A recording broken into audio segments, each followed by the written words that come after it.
generation, we are millennials. We do mirroring. Kung ano yung energy, kung ano yung serbisyo, kung ano yung trato na binibigay nyo sa amin, yan din ang ibabalik namin sa'yo. We are the fucking millennials and we are like that. Sa mga putang ina nakaupo dyan sa Kongreso, huwag nyong hintayin. Huwag nyong hintayin na ang galit ng taong bayan ay aabot sa sukdulan. Because I'm telling you, I am an ordinary private citizen. But with the amount of rage and anger na feel ko ngayon, I cannot promise I will be a decent person when the time comes. That I can promise you. I cannot promise na kapag aabot sa sukdulan ang kakapalan ng mukha nyo, ang kakapalan ng mga pagmumukha nyo, ang pagkawalang pagkanansya. My God! You are not a fucking Gen Z to be a nonchalant person. Mga matatanda na kayo dyan! Putang ina! Except, of course, for Kiko Barzaga. Shout out to Kiko Barzaga. I do not care if you are a kakamping, whatever faction, whatever political intention do you have, just a big shout out to you. Pero itong mga putang ilang to, gusto kong pangalanan kayo? Isa-isa? Franz Castro. Girl, bakit ka nandyan? Eh, pumunta ka ng Sikihor, wala na ako doon. Nakikipagkamay ka daw sa Sikihor. Sana nandun ako nung pumunta ka doon. Ngayon, I'm here. Let's do an eyeball. Franz Castro. Franz fucking Castro. Tapos sasabihin mo naman, hindi disente ang babae niyan. Napakatabi ng bibig. You know? Napaka-immoral, napaka-indecent na babae. Yes, I'm just giving you the fucking energy that you are giving to the Philippine people. You do not deserve an ounce of respect. Zero respect. Kasi, girl, mukha mo ba lang hindi naka-respeto? Wala kang moralidad. Hindi ko nga narinig. Ano bang ginawa mo sa Kongreso?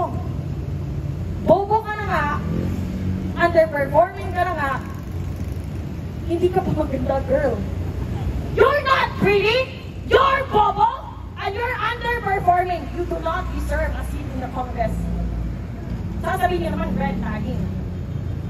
So I'm not gonna go into that tagging. Alright? Kasi ang hilig. Akala mo, gusto ko ipatawag sa God ko. I wanna be there. I wanna face you fucking idiots. I wanna face you. Para sabihin ko sa pagmumukha nyo na hindi kami natutuwa sa I understand our feelings, our perception, our opinion does not matter to you. And I know, kasi wala naman kayong ibang gusto, pangarap, at gawain sa araw-araw, kundi ang magnakaw.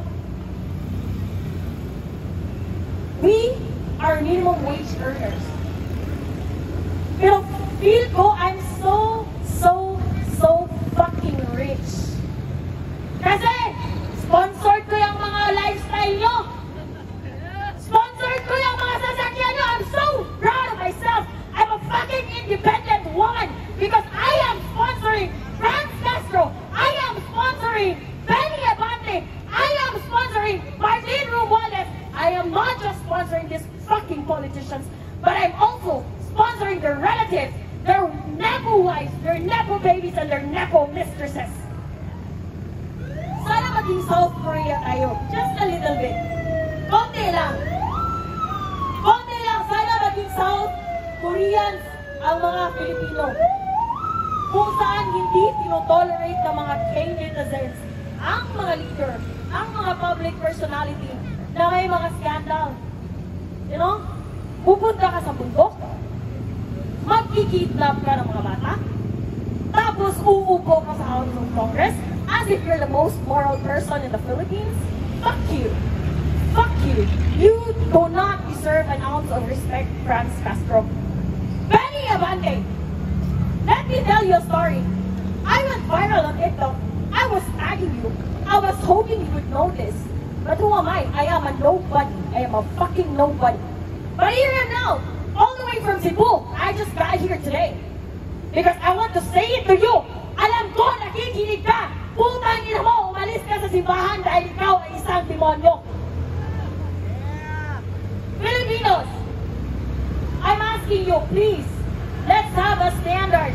Let's have the qualifications, especially for these public officials who run for a public office to serve the public. That statement itself, it should tell you one thing. We, the Filipino people, we are the employers. We are paying them to do their fucking job, and they're doing not just a sloppy job, but an obviously idiotic job. Wala na kayong mga utak dyan? Bakit kayo nasa Kongreso kung saan ang trabaho nyo is to create, amend, modify, and enforce law? Kung kayo mismo linalabag, inaabuso nyo ang batas. The audacity! The audacity! Mga putang ina nyo, lumabas kayo! Harapin nyo kami! Harapin nyo kami! Huwag nyong hintayin. Dahil, sinasabi ko sa inyo, I am coming from a private life. I am coming in Manila as a private person, as a nobody. Right? Nobody knows me. Nobody knows what I'm doing. Nobody where I came from. But here I am. And do you know what exactly fuels the motivation for me to be here? Because I think, and I 100% believe, that it's time for me, and for these people, and for those people, and for all these ordinary Filipino citizens to hold you accountable. Ito ang sasabihin ko sa'yo. Hindi ako uuwi nang walang bubababa. Tandaan niyo yan. Walang uuwi kung walang bababa. Walang uuwi kung walang bababa. It's time to reform. Abolish Congress if necessary. Wala naman ba dyan? Let me ask you, all these people here, media, ordinary people, professionals, ex-military, whoever this fucking person here on the venue,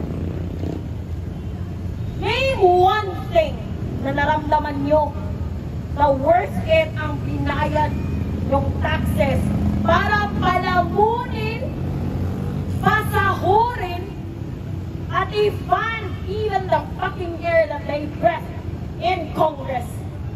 Tell me one thing. Just one thing.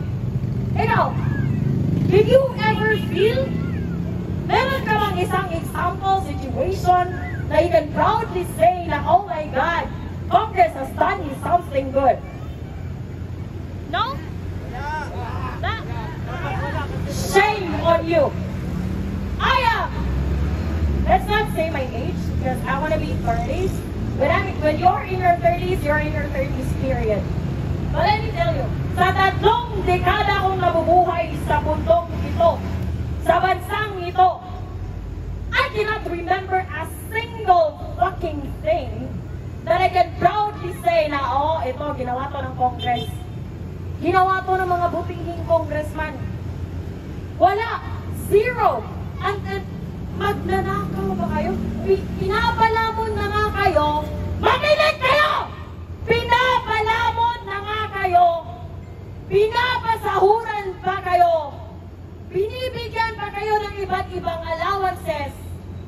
Kahit simpleng pagtrabaho dyan, hindi nyo pa magawa. Kung magnanakaw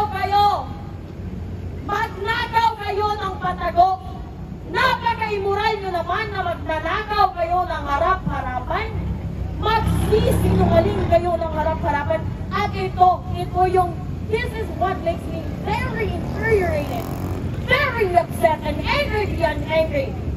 Kasi, the way you report, you manipulate the mainstream media, para bang iniisip nyo na bobo kami? Para bang iniisip nyo na wala kaming access sa information? Ganun ba ang tingin nyo sa amin? Ha? Ganun ba ang tingin nyo sa mga Pilipino na kami ay mangmang para tayong na sa panahon ni Rizal, kung saan ang mga braille ay ginagawang bobo at sinasabihan na Indio ang mga Pilipino. And you, Franz Castro, Benny Abante, Martin Romualdez, Saldico, Marcos Jr., Lee Satanas, learn from the history. Every abuse, every tyranny is not forever. And when that day comes, we're not going to be merciful. I'm telling you.